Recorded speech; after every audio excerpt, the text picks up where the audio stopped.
আমরা যে মানবিক বাংলাদেশের স্বপ্ন দেখি, আমরা উন্নত, নিরাপদ এবং সমৃদ্ধ করবা করার যে স্বপ্ন দেখি, এই স্বপ্ন বাস্তবায়নে আল্লাহ রাব্বুল আলামিন আমাদের সকলকে কবুল করুক, আমিন।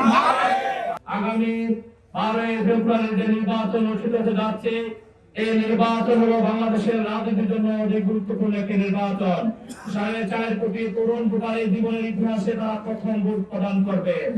বাংলাদেশের সবচেয়ে সুস্বাদু হালিম, রাধুনী হালিম। হালিম হোক রাধুনী হালিম।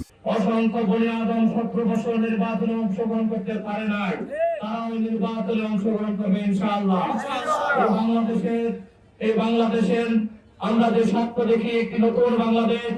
আগামী নির্বাচন হবে নতুন বাংলাদেশ গড়ার একটি নির্বাচন।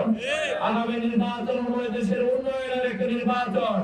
আগামী নির্বাচন হলো একটা পরিবর্তনের নির্বাচন। আগামী নির্বাচন হলো মানবিক বাংলাদেশ গড়ার একটি নির্বাচন। আর এই নির্বাচনে বাংলাদেশ জামাত ইসলামের নেতৃত্বে 11 দলীয় নির্বাচন ঐক্য আপনাদের সামনে আহ্বান নিয়ে এসেছে। বিগত 54 বছর যারা দায়িত্ব পালন করেছে, তারা শাসক ছিল, তারা শাসন ব্যবস্থায় সেখানে সুন্দর ব্যবস্থা তৈরি করতে পারে নাই। বিগত 54 বছর আপনারা অনেক এমপিকে নির্বাচিত করেছিলেন। 30 বছর আওয়ামী লীগ শাসন করেছিল, 15 বছর বিএনপি শাসন করেছে, জাতীয় পার্টি 10 বছর শাসন করেছে। তাদের শাসন আমল আপনারা দেখেছেন। আজকে পরিবর্তনের মানুষের মধ্যে যে পরিবর্তনের আকাঙ্ক্ষা, প্রত্যেকে মানুষ চাচ্ছে একটা পরিবর্তন, প্রত্যেকটা মানুষ চাচ্ছে আজকে উন্নয়ন, প্রত্যেকটা মানুষ চাচ্ছে আজকে নিরাপদ বাংলাদেশ।